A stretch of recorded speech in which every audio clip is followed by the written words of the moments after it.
Malam tu, masa aku buka pintu rumah, aku rasa macam Arif masih ada. Padahal tubuh dia dah lama masuk tanah. Tapi kenangan dia masih hidup kuat sampai buat aku terduduk.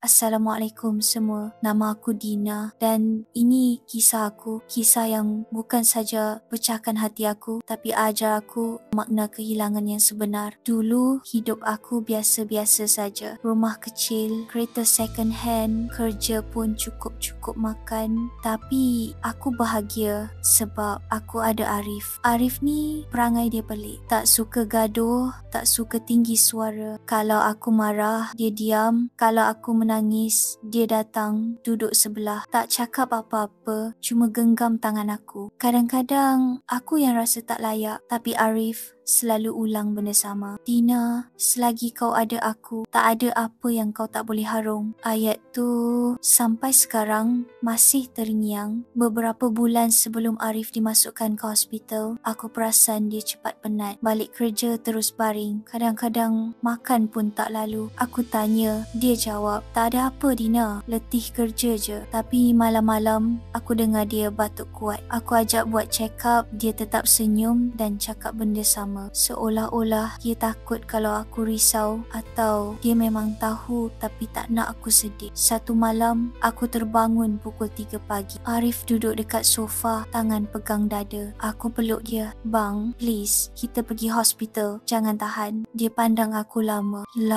dan mata dia merah macam dia baru lepas sembahyang minta petunjuk. Akhirnya dia angguk. Hospital jadi rumah kedua kami. Setiap hari doktor keluar dengan muka yang tak pernah tunjuk berita baik. Keadaan suami puan tak stabil. Kita cuba sedaya upaya tapi dia lemah. Puan kena bersedia untuk kemungkinan yang sukar. Aku tak nak dengar. Setiap kali doktor cakap macam tu, aku cuma ulang dalam kepala. Arif kuat, dia takkan tinggalkan aku. Tak mungkin.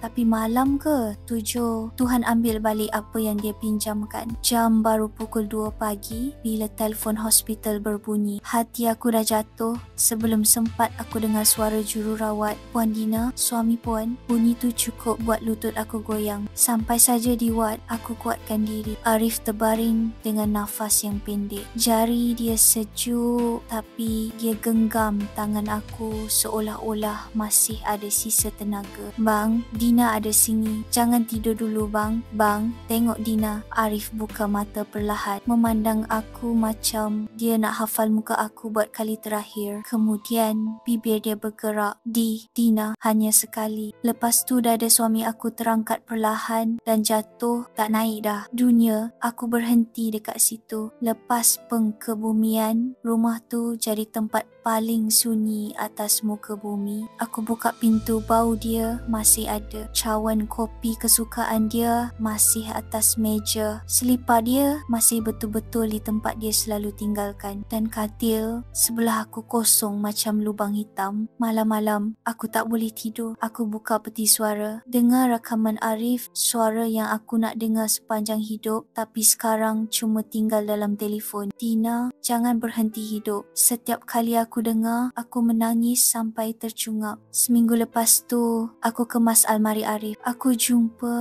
satu sampul. Atas dia tulis, untuk Dina, buka bila abang dah tak ada. Tangan aku menggigil masa koyak surat tu. Dalam surat tu, Arif tulis panjang tentang macam mana dia cuba sembunyikan sakit dia sebab dia tak nak aku takut. Tentang dia minta maaf sebab buat aku rasa kuat sorang-sorang. Tentang dia bangga sebab Tuhan beri dia peluang jadi suami aku. Dan ayat terakhir dia tulis, abang mungkin pergi tapi cinta abang tinggal dengan Dina untuk sepanjang hidup. Surat tu jatuh atas riba aku. Aku peluk surat tu macam aku peluk Arif. Hari-hari aku paksa diri hidup. Pergi kerja dengan hati kosong. Balik rumah yang terasa tak berpenghuni. Tapi satu malam aku mimpi Arif. Dia senyum berdiri dekat pintu rumah. Dina, hidup kau belum habis. Jangan biar rindu matikan kau. Esok esok pagi aku bangun. Untuk pertama kali, aku lipat baju-baju dia. Aku simpan semuanya elok-elok. Bukan sebab aku dah tak sayang, tapi sebab aku dah bersedia untuk hidup dengan kenangan, bukan bayang-bayang. Kehilangan Arif bukan benda yang masa boleh sembuhkan. Masa cuma ajar kita cara bernafas walaupun hati dah retak. Aku masih rindu setiap hari, setiap detik, tapi aku teruskan hidup sebab itu permintaan terakhir lelaki yang aku sayang. Dan walaupun dia dah tak ada, setiap kali angin malam singgah, aku rasa macam Arif bisik dekat aku, "Dina, abang ada dalam doa kau, dalam ingatan kau."